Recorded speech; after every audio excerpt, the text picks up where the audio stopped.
We're at a historic moment in the long fight for racial equality.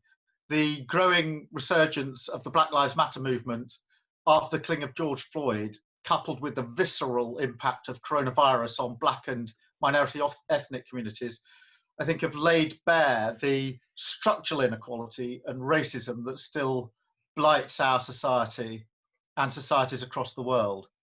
From my conversations with Black community leaders in recent weeks, we've had a number of roundtables.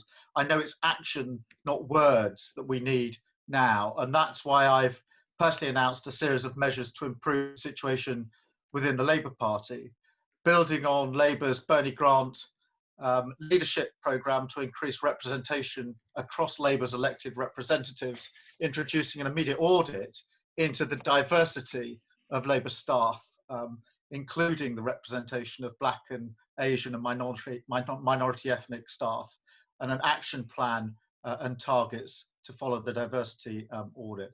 But I know that we need to go further. We need the government to act on the repeated reviews and recommendations made to them. One thing came through very, very loud and clear from the roundtable I had 2 weeks ago, Monday, with Black community leaders, and that is implement the reviews and the recommendations you've got. Don't just set in place another review and recommendations.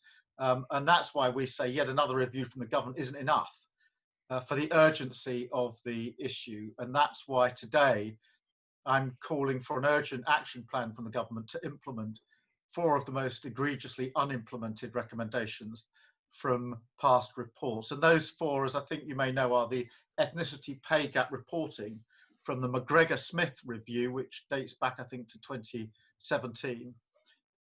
Secondly, occupational risk assessments for all frontline workers from the Public Health England review into COVID disproportionality.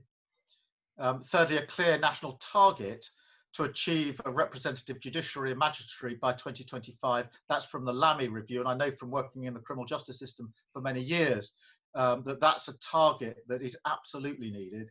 And fourthly, the creation of a migrants commissioner, which is from the Wendy Williams Windrush review, and a very scathing review that was, as you will all know. And I know Wendy used to be a very senior member of staff working with me when I was in the Crown Prosecution Service.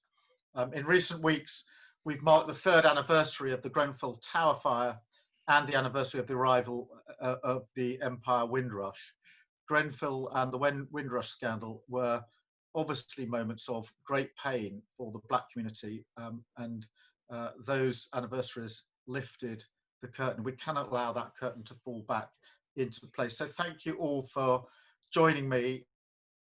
Thank you for being on the call, and I look forward to any questions you may have. The first question, can I go to Alannah Francis from the Voice newspaper? Alannah. Hi, good afternoon. Hi, Alannah. Hi, so recently you described the Black Lives Matter movement as a moment, and that has attracted a lot of criticism from people in the Black community. And I wondered if you could clarify your comments on that, and also it was also in relation to their aims to defund the police, which they say is about redirecting investment into other services to avoid people from getting involved in the criminal justice system.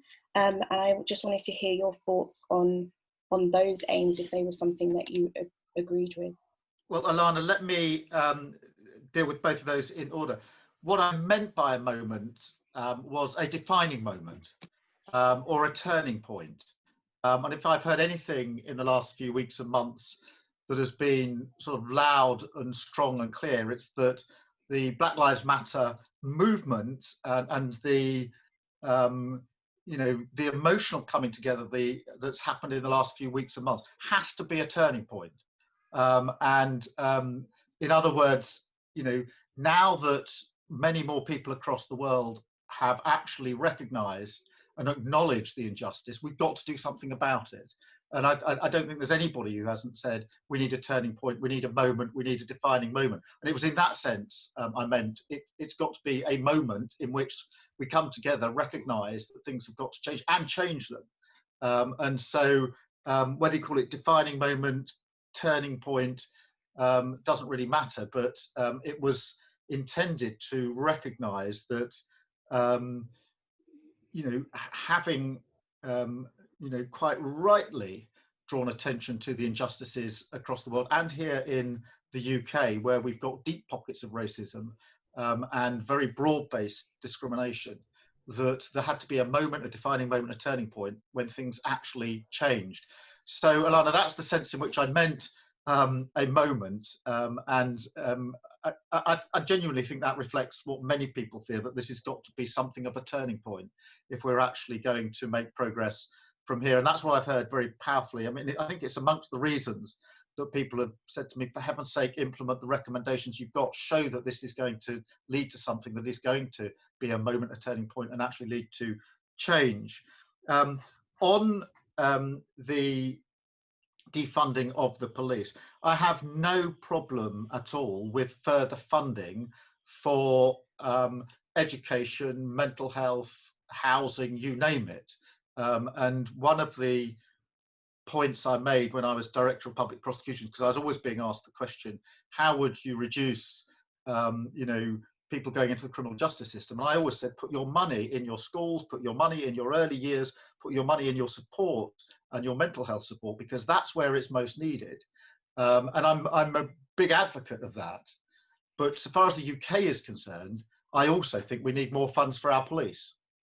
Because I do think our police have been underfunded. If I look at the position in my own constituency in Camden, we're crying out for more police officers because we've lost police officers over the years, and we've had terrible incidents of knife crime, etc. And all of our communities are saying, for heaven's sake, put more resource into your policing. Now, policing is not the complete answer, because policing without the support into mental health, education, health generally, etc., is never going to be the complete answer. So and Labour Party, Diane Abbott led the Labour Party's arguments that we should put more funding into our police. So, Alannah, I hope that deals with both of your points. Firstly, in relation to what I actually meant by a moment as a defining point, turning point, if you like, defining moment, and that so far as the UK is concerned, whilst I have no issue in arguing for more funding into other areas, I don't think we should take funding out of our police. In fact, on the contrary, I think we should put more funding into our police.